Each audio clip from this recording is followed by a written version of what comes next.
Yeah, it's funny how this world is telling you, especially the Western world, is telling you to desire things, to buy things, buy, and even if after you bought something, you have to always desire something else, you know. Um, but in the Bible it says, you shouldn't desire things. Um, you shouldn't desire them. You shouldn't envy things. Don't be envious of things. You could live without them. You should have to. In fact, the message of the Bible is that you have to be independent from everything. You know, you have to be independent of everything and be dependent of God.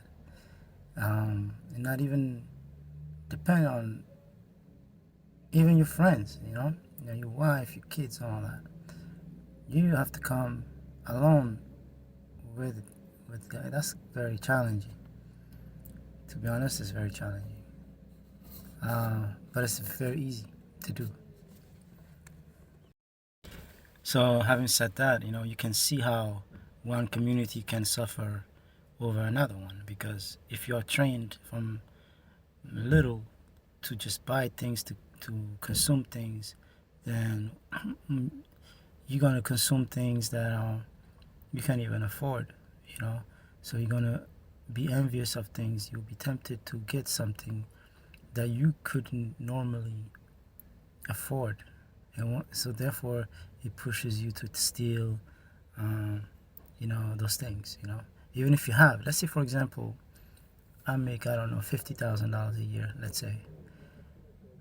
And if I'm gonna go out and buy a BMW, it makes no sense, because I just made myself poor. I didn't save anything.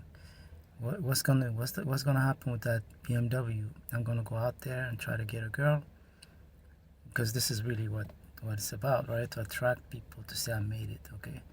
And then once you get a girl, what happens? That means you're gonna spend more money. So now I've already spent $50,000.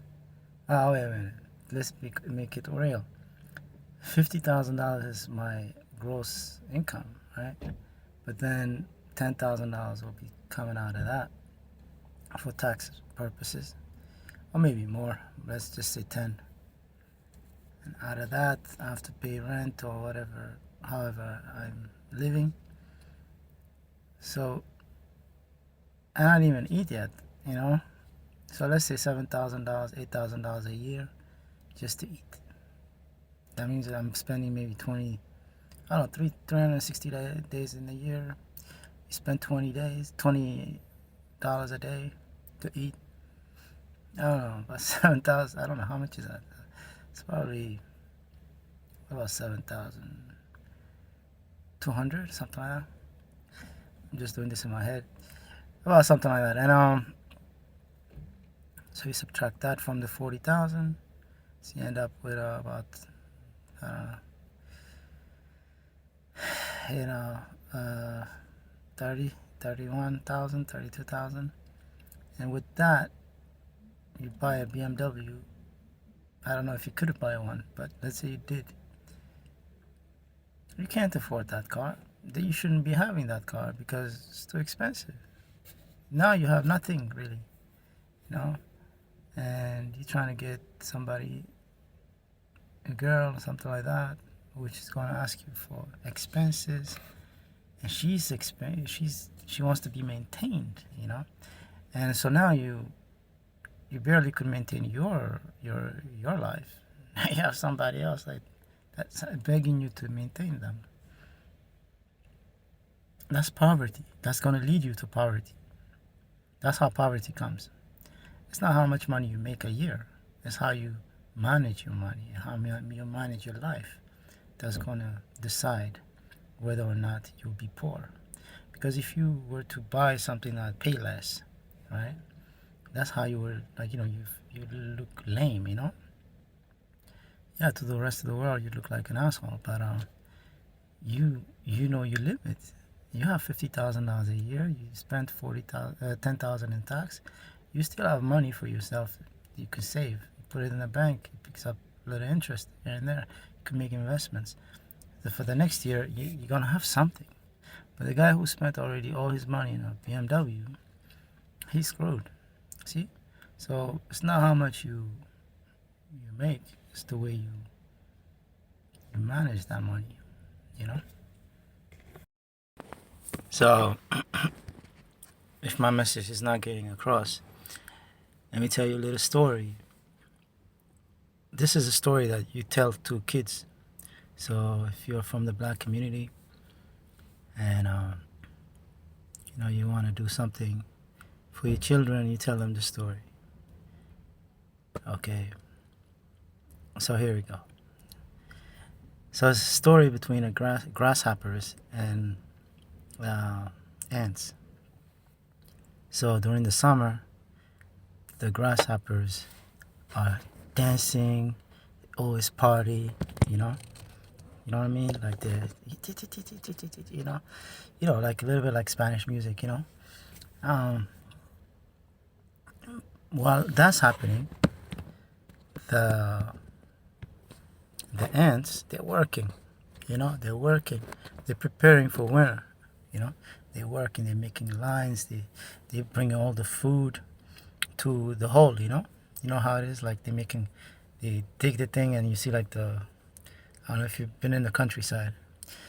Ants, they work all the time. They workaholic, and they're working in teams, Every ant has a role, and they live in a community.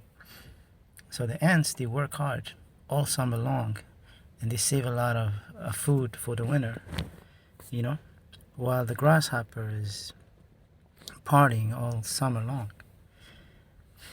Right? They even make jokes on the grasshopper, the ants, because they're working. You're too serious. You're a nerd. Why are you doing this? Come party with us, But the ants, they don't go with the grasshoppers. They don't want to party with them, because they know what time it is. So the moral of the story is. Well, the moral of the story is at the end of the story. I'm sorry, I'm a bad storyteller at this. You'll have to forgive me on that one.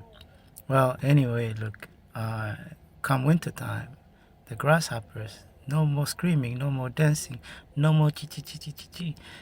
None of that. What's gonna happen is it goes quiet. The snow takes over. There's nothing to hide, to protect you. All the leaves from trees are gone. Everything is covered with snow and ice. There's no more food for the grasshoppers, and the whole community dies. Why? Because they didn't prepare. They didn't prepare. Winter comes every year, but they didn't learn from the prior year. They still, summertime they party, and they never thought to prepare for the winter. But the ants, they did that. So come winter time, they're good. They're underground, they're warm, they're eating, they're drinking, they feed their kids, they take care of their community. They're safe. Nobody is there to kill them. They are protected. So the moral of the story is, okay, be like the ant, not like the grasshopper. Get it? Peace. Hello guys, how we doing? I can't stand these what do you call those things? Bluetooth. I don't know, people like those, but it bothers me. I have to take them off. I feel free without them, Yeah, and today I'm going to talk about truth. Truth hurts. Truth freaking hurts, because truth hurts. People stay away from truth because it hurts. So they rather stay in their darkness instead of stepping into the light, because the light is too damn powerful. They can't they can't deal with the truth because truth freaking hurts.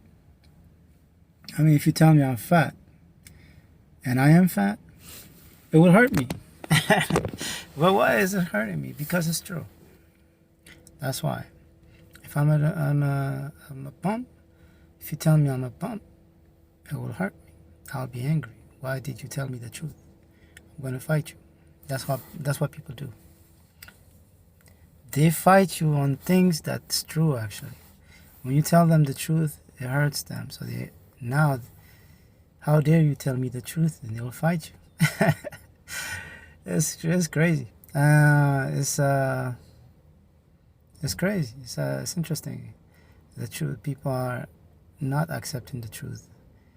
If you put a mirror to them, they will stay away from the mirror. It's like if you bring the light to them, they will not go closer to the light. They will stay. They start taking stepping backward, because the light is the end of them. So that means they're the children of darkness, not the children of light. So anyway, so the truth is definitely hurts people, and that's why people don't like the truth.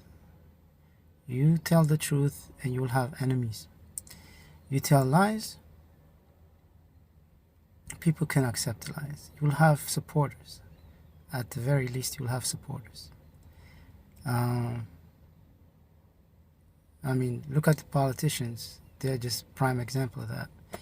They'll tell you a bunch of lies. You know they're lying to you, but yet you feed up, you vote for them, you give your money, you invest in them. Nobody invests in an Orthodox priest. Nah, he's not going to do that. Because once the priest is telling you the truth, you're going to have a whole bunch of people with different various arguments saying, what about this, what about that? They will challenge the thing being said because they want a way out. That's why I don't support people who say they're not in a religion, they are in a spiritual rather than religious. I don't like those guys at all because they're stepping away from truth, They rather say, you know what, I can't, if I stand in one particular location, someone will come and have an argument and I will lose. Because losing, that's what they don't want to lose. They want to be in a safe place and then be able to speak and without having to defend anything. So they don't want to be challenged. They don't want to lose. But they want to dictate things to other people and say this is what I know. Or they think it's a safer place to talk to the world, But truth is not like that. You have to stand in a place that is not safe. It requires direct sacrifice of you in order to speak this truth. You have to be worthy to carry that truth in the first place. So therefore you would have to sacrifice yourself. You're gonna have to tell the people the absolute truth even though they don't want to hear it, and then you have to answer to all their challenges and still beat them with this truth that you hold. Otherwise, you're not in the truth. So that you can see how very blunt it becomes, because even like in the Bible, when you have these the apostles, they were all challenged even after Christ being crucified and resurrection. They were all challenged. In fact, most of them were crucified. Peter was crucified. Stephen was stoned to death. Paul was also crucified. You know what I mean? But they had to stand for that truth no matter what happens to them. And that's how you know it's true to this day, So But because if they had not done that, you could say, well, you know what? They spoke the truth, but did they even stand by it, even if death comes to them?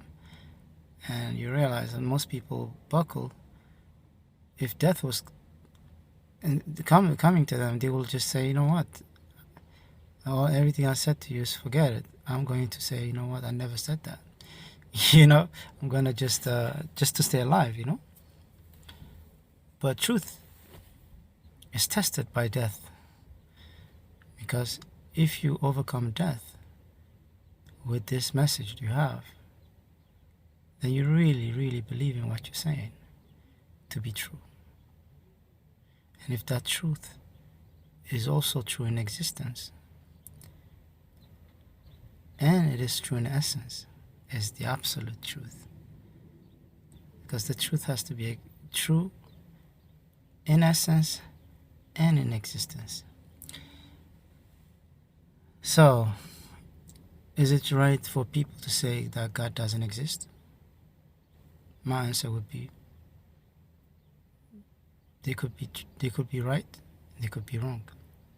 There's a position where there's a time where they are right, there's a time that they are wrong.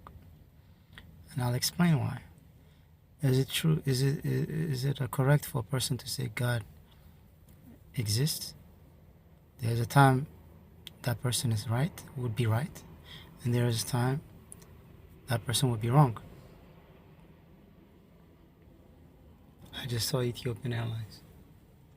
Wow. That's where I'm from, Ethiopia. So anyway,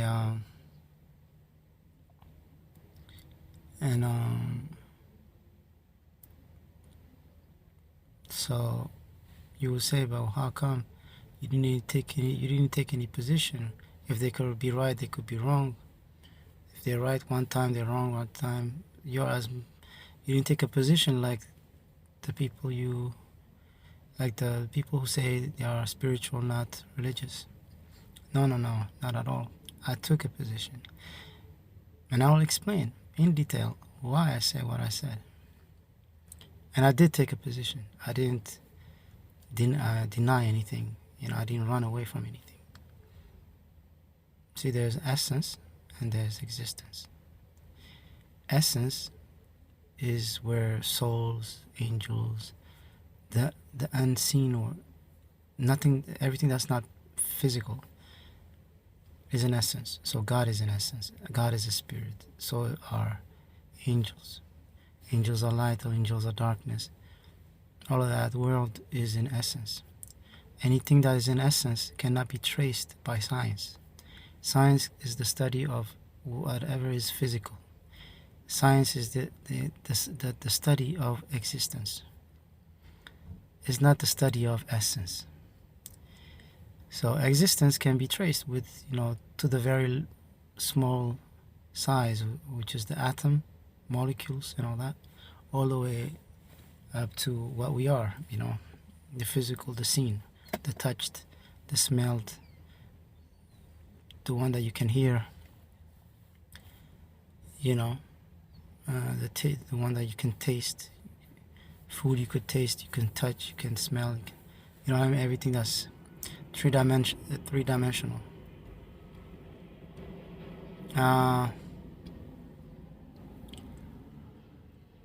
But in essence is not like that. It doesn't have any atom. It doesn't have any molecules. It doesn't have any physical attributes that you could actually study.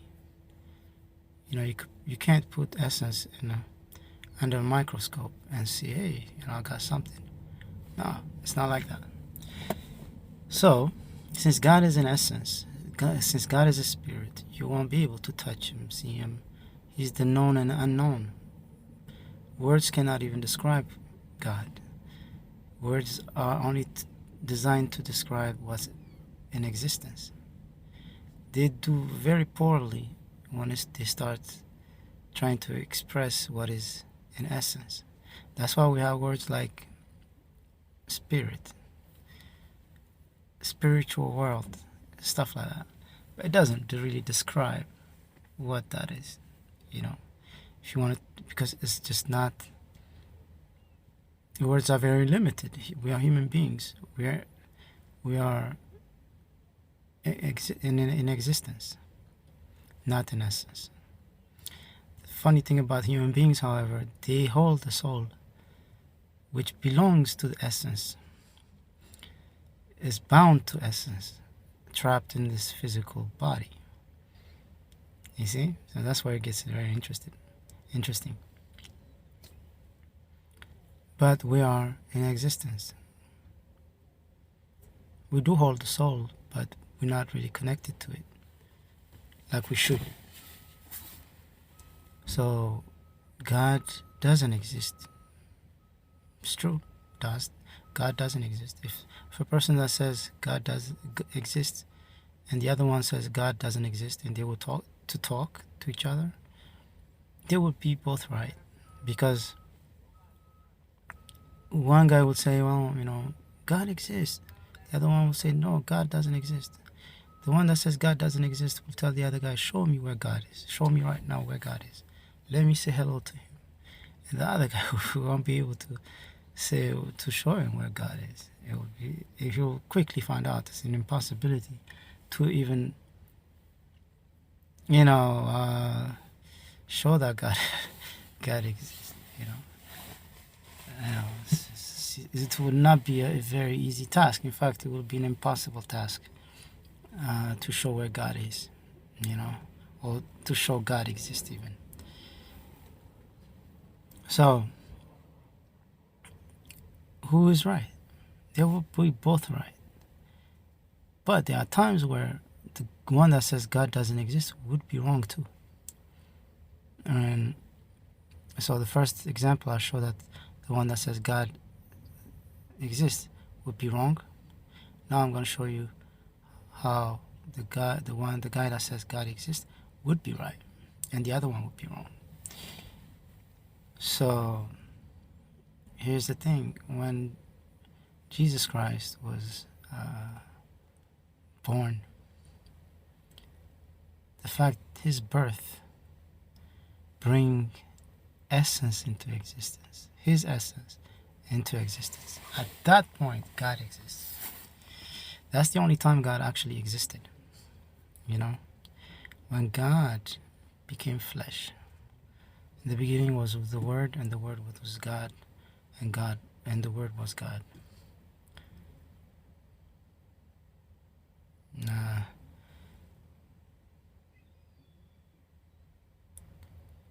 So now you realize that now he has taken flesh and he is in existence. At that point, if you say God doesn't exist, you will be wrong. And sure enough, if God existed, you wouldn't need faith. If God was existing right now, if he was here physically, you wouldn't need faith. You wouldn't need to pray. You wouldn't need to fast. You wouldn't need to do anything. Just talk to him. He'll be right there. But the reason why you need faith is because he's not in the physical world now.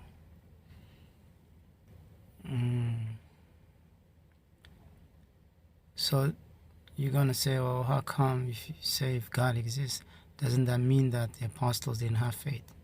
No, that's not what I'm saying. The faith, what I'm saying is, if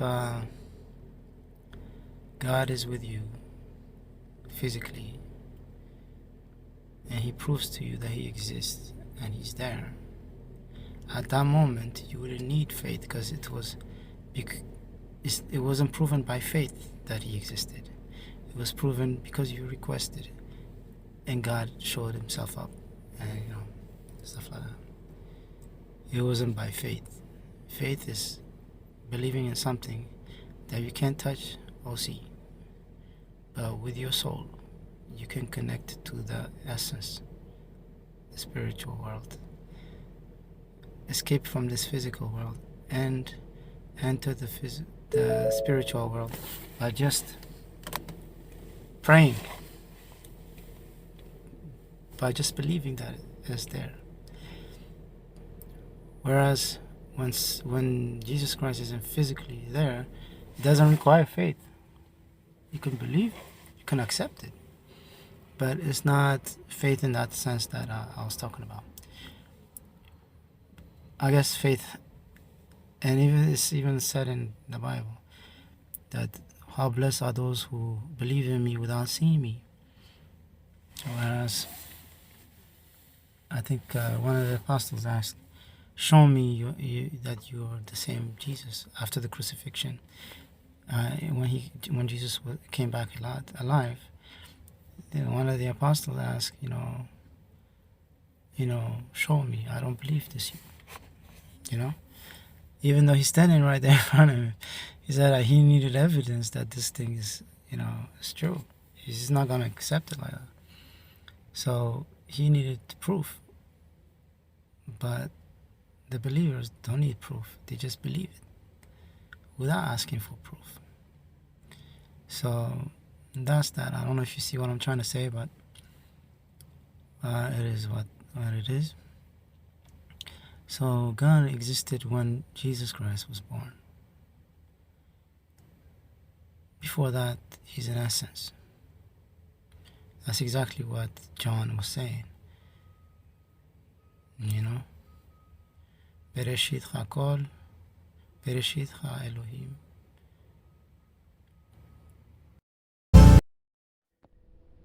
Yeah, I messed it up just from I was trying to say something, quote a verse from memory. I rather read it. It says, Bereshit Chaya Hadavar, V'Hadavar Chaya et Elohim, V'Hu Hadavar Chaya Elohim. This is Tirgum Hadash. I don't like new translations. The old translation, the old text was saying, instead of Hadavar, it says Hakol. That's the correct. This is just what it is. These new translations, they're really not good. In the beginning was the Word, and the Word was with God, and the Word was God. That's what I was referring to earlier. I messed that up from memory, but it is what it is. So that's what I was quoting. I was trying to quote.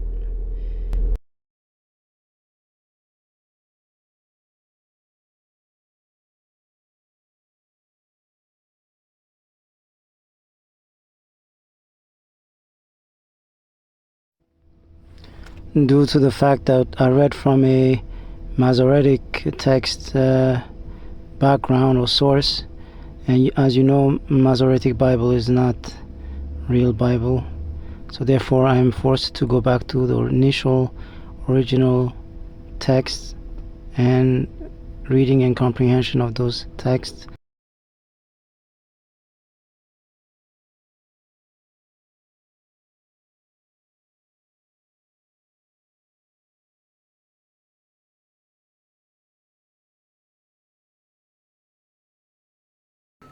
ብስራተ አብ ትሩፍ ረድ ተናጋሪ በመለኮት ዮሐንስ ወልደ ዘብዴዎስ ፍቁረ እግዚእነ ኢየሱስ ክርስቶስ ጸቦቱ ወበረከቱ ያሃሉ ምስሌነ ለዓለመ ዓለም አሜን።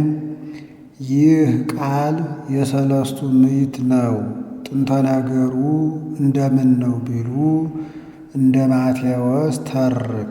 ዮሐንስ እንደ አባቶቹ እንደ ነቢያት እንደ ወንድሞቹ እንደ ሐዋርያት አይጽፍም።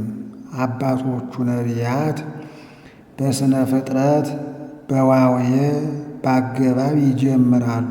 በስነ ፍጥረት በቀዳሚ ገብረ እግዚአብሔር ሰማየ ወምድረ ብለው በአገባብ አኮኑ አንተ ትብዬ አመፈጠርካሃ ለምድር ብለው በዋውየ ወሃሎ አሃዱ ብእሲ በብሔረ ውስጢድ ዘስሙ ኢዮብ ወሃሎ አሃዱ ብእሲ በብሔረ አርማትየ እምደብረ ኤፍሬም ዘመሴፋ ዘስሙ ሕልቃና ወሃሎ አሐዱ ብእሲ በብሔረ ባቢሎን ዘስሙ ኤልያቄም ብለው እንደ አባቶቹ እንደ ነቢያትስ ይሁን እንደ ወንድሞቹ እንደ ሐዋርያት አለመጻፉ ስለምን ነው ቢሉ እንደ ማቴዎስ ወልደ ዳዊት ወልደ አብርሃም ብሎ ከአብርሃም ከዳዊት መወለዱን ተናግሮ ቢሆን ከዳዊት ከአብርሃም የተወለዱ ብዙ ነገሥታት አሉ፣ የኒያ ይብቃው ባሉት ነበርና። እንደ ማርቆስ ወልድየ አንተ ብሎ የባሕሪ ልጅነቱን ቢናገር እስራኤል ወልድየ ዘበኩርየ ይባላሉ። በጸጋ የሚወለዱ የምዕመናን ልደት ይብቃው ባሉት ነበርና። እንደ ሉቃስ መንፈስ ቅዱስ ይመጽእ ላዕሌኪ ወኃይለ ልዑል ይጼልለኪ ብሎ በሕቱም ድንግልና ተጸንሶ በሕቱም ድንግልና መወለዱን ቢናገር አዳም ቅሉ ከሕቱም ምድር ተገይቶ የለምን የእርሱ ይብቃው ባሉት ነበርና። መስተጻርር መስተቃርን የሌለበት ደረቅ ቃል ቀዳሚሁ ቃል አለ። ይህን አርእስት ሰለስቱ ምዕት ሰጥተዋል። እንደ ማቴዎስ ተርክ ብስራተ ማቴዎስ፣ ብስራተ ማርቆስ፣ ብስራተ ሉቃስ፣ ብስራተ አብ ትሩፍ ረድእ ተናጋሪ በመለኮት ዮሐንስ ወልደ ዘብዴዎስ ፍቁረ እግዚእነ ኢየሱስ ክርስቶስ ያሉ ስለምን ነው ቢሉ ጥንቱን የጸሐፊው ደግነት የታወቀ እንደሆን የመጽሐፉም ደግነት ይታወቃልና። ይደልዎ ለዘያነብብ ቅድመ ይስክ ስሞ ለበዓለ መጽሐፍ ወእምዝ ያንብብ ወይምሃር እንዲል ወንጌል ስብከት ብስራት ቢል አንድ ነው።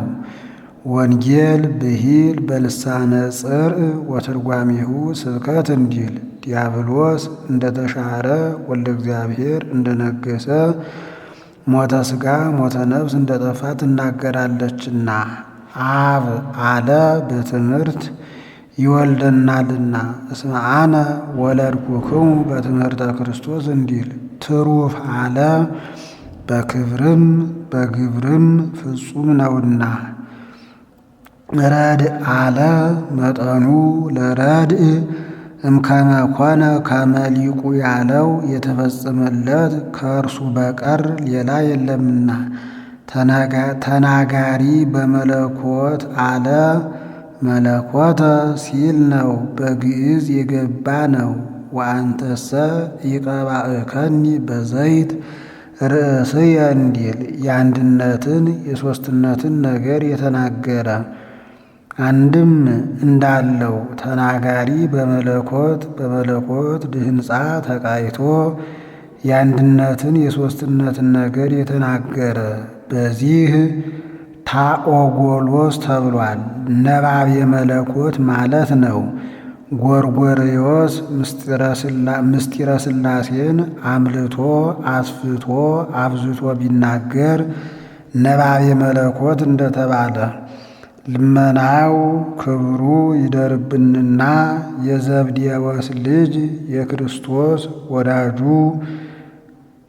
የዘብዴዎስ ልጁ የክርስቶስ ወዳጁ ከ12ቱ ሐዋርያት አንዱ ዮሐንስ የተናገረው ወንጌል ስብከት ብስራት ብትል ይህ ነው። ፍቁረ እግዚእነን ሰለስቱ ምዕት ከራሳቸው አንቅተው አልተናገሩትም። ከወንጌል ከውስጡ ረድእ ዘያፈቅሮ ያለውን አግኝተው ተናግረውታል እንጂ።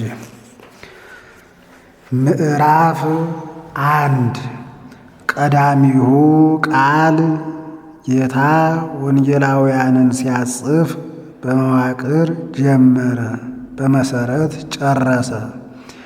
ነገር ግን ቤት ከመዋቅሩ እስከ መሰረቱ ከመሰረቱ እስከ መዋቅሩ የተያያዘ ነው እንጂ የተለያየ አይደለም።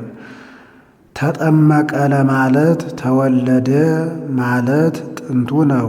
ተወለደ ለማለት ተጸነሰ ማለት ጥንቱ ነው። ተጸነሰ ለማለት በቅድምና ነበረ ማለት ጥንቱ ነው። ያ ቃል በቅድምና የነበረ ነው። ወእንተሰ ጥበብ ምላዕሉ ቀዳሚሃ ንጽሕት ይእቲ ወለውእቱ መቅደመ ቃል ይባርክዎ እንዲል የት ተናግሮት ነበርና ውእቱ ብሎ አጸፈ ቢሉ ከወንድሞቹ አያይዞ እንደ ወንድሞቹስ አይጽፍም ብለናል ብሎ በጥንተ ስብከት ላስተማራቸው ውእቱ ብሎ አጸፈላቸው። በጥንተ ስብከት ያስተማርኋችሁ ያ ቃል በቅድምና የነበረ ነው። አንድም ቀዳሚሁ አንድም የቀረው ነው። ቀዳሚሁ ለፍጥረት ሲል ነው። ከስነ ፍጥረት አስቀድሞ የነበረ ነው። አአትሪኮን፣ ቦርፎሪኮን፣ አተርጋዎን የሚባሉ ዝርዋን ቃላት አሉ። ቃላተ ሰብ፣ ቃላተ እንስሳ፣ ቃላተ መላእክት። ስለ ሦስት ነገር ቃል ብሎታል። ህልውናቸውን ቅድምናቸውን ለመናገር ፈጠረበትም ለማለት ህልውናቸውን ለመናገር ከልብ ከእስትንፋስ ተለይቶ በአፋ የሚገኝ ቃል የለም። ህልዋን እሙንቱ በአብ እንዘይሄልው በበአካላቲሆሙ ነአምን በአብ ከመ ህልው በወልድ ወመንፈስ ቅዱስ ወነአምን በወልድ ከመ ህልው በአብ ወመንፈስ ቅዱስ ወነአምን በመንፈስ ቅዱስ ከመ ህልው በአብ ወወልድ እንዲል ቅድምናቸውን ለመናገር ልብ እስትንፋስ ቀድመውት ወደ ኋላ የሚገኝ ቃል የለም። አሃቲ ቅድምናሆሙ ለሥላሴ ወእሩያን እሙንቱ በቅድምና እንዲል ፈጠረበትም ለማለት አብኒ ፈጠረበትም ለማለት አብኒ ፈጠረ በቃሉ ዘውእቱ እምነ መለኮቱ ወኩሎ ፈጠርከ በቃልከ እንዲል አምላክ ወልድ አይለውምን ቢሉ አምላክ ቢለው አንሰ እብየ አማልክት አንትሙ ያላቸው አሉ። የኛ ይብቃው ባሉት ነበርና ወልድም ቢለው እስራኤል ወልድየ ዘበኩርየ ይባላሉ። ምእመናን በጸጋ የሚወለዱት ልደት አለ። የእነዚያ ይብቃው ባሉት ነበርና ዳግመኛም ወልድ ብሎት ቢሆን የሁለቱን አንድነት ነው እንጂ የሦስቱን አንድነት አያስረዳምና ወዝ ስም ዘውእቱ ወልድ ያጥየይቅ ኅብረተ ህላዌሆሙ ለአብ ወለወልድ እንዲል ቃል ግን የሦስቱን አንድነት ያስረዳልና ቃለ አብ ወቃለ መንፈስ ቅዱስ ወልድኒ ቃሎሙ ለአብ ወለመንፈስ ቅዱስ እንዲል ያውስ ቢሆን የሦስቱን አንድነት በሚያስረዳ እዱ መዝራእቱ የማኑ አይለውምን ቢሉ የአፍአ አንድነታቸውን ነው እንጂ የውስጥ አንድነታቸውን አያስረዳምና ውሳጣዊ አንድነታቸውን በሚያስረዳ ጥበቡ ምክሩ ህሊናሁ አይለውምን ቢሉ የምክር የህሊና መዲናቸው መገለጫቸው ቃል ነውና በመዲናቸው በመገለጫቸው በቃል ተናገረው። አንድም ቃል ከልብ ተገይቶ በልብ ህልው ሆኖ ሲኖር ሊገለጽ ባለ ጊዜ በአንደበት እንዲገለጽ እርሱም ከአብ ተገይቶ በአብ ህልው ሆኖ ሲኖር ሊገለጽ ባለ ጊዜ በሥጋ ተገልጧልና። ዳግመኛም ለምሳሌ ይመቸኝ ብሎ ለቃል አርምሞ ጽርዓት የለውም። በልቡና ሲወጣ ሲወርድ ይኖራል። ጸሐፊ ቀለም በጥብጦ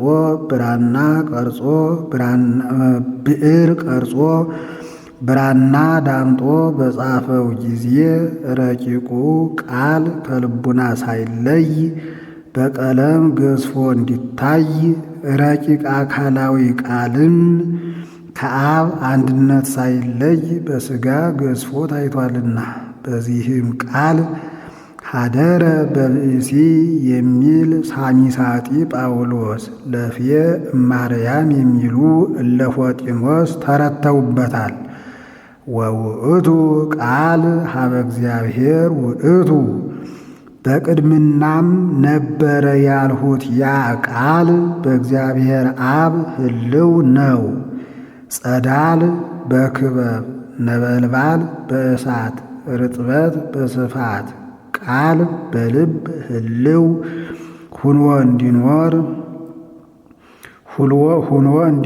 ህልዋን እሙንቱ በአብ እንዘይሄልው በበአካላቲሆሙ ነአምን በአብ ከመህልው በወልድ ወመንፈስ ቅዱስ ወነአምን በወልድ ከመህልው በአብ ወመንፈስ ቅዱስ ወነአምን በመንፈስ ቅዱስ ከመህልው በአብ ወወልድ እንዲል። በዚህም ቃል ማዕርገ መንግሥት የሚሰጡ እለ አውሊናሪዎስ፣ ማዕርገ ርቀት የሚሰጡ እለ አርጌንስ፣ አንድ ገጽ የሚል ሰባልዮስ ተረተውበታል። ወእግዚአብሔር ውእቱ ቃል ያ ቃል እግዚአብሔር ነው ማለት ጸዳል በክበብ ርጥበት በስፋት ነበልባል በእሳት ቃል በልብ ህልው ሆኖ እንዲኖር አይደለም። በተለየ አካሉ ፈጥሮ የሚገዛ ነው። ይህስ እንዳይሆን ለምስጢረ ሥላሴ ምሳሌ ነው። ምሳሌ ያፈርሳል ብሎ ደቀ መዝሙር ከመምህሩ ሎሌ ከጌታው ተጠግቶ እንደሚገዛው አገዛዝ ያይደለ በተለየ አካሉ ፈጥሮ የሚገዛ ነው። በዚህም ቃል ምትሃት የሚሉ እነማኒ ዋልጦስ፣ ዝርው የሚሉ እለመርቅያን፣ ወልድ ፍጡር በመለኮቱ የሚሉ እነ አርዮስ ተረተውበታል። ወከማሁ ቀዳሚሁ እምቀዲሙ ሀበ እግዚአብሔር ውእቱ ያ ቃል በእግዚአብሔር አብ ህልው ነው እንዳልኩ በእግዚአብሔር መንፈስ ቅዱስም ህልው ነው። አንድም ወዝንቱ ቀዳሚሁ እምቀዲሙ ይላል። ይህ ቃል ከጥንት ጀምሮ በእግዚአብሔር መንፈስ ቅዱስ ህልው ነው። በዚህም ቃል መንፈስ ቅዱስ ሕጹጽ የሚሉ እለ መቅዶንዮስ ተረተውበታል። ቀዳሚሁ ቃል ባለው በቀዳሚ ኮነ ቃል ይላል። እስመ ውእቱ ይብዬ ወኮኑ ካለው ጋራ ንባብ ቢያሳብረው ምስጢር አያሳብረውም። እኒያን ተፈጠሩ ሲላቸው ነው። እርሱን ግን በቅድምና ነበረ ሲለው ነውና በቀዳሚ ኮነ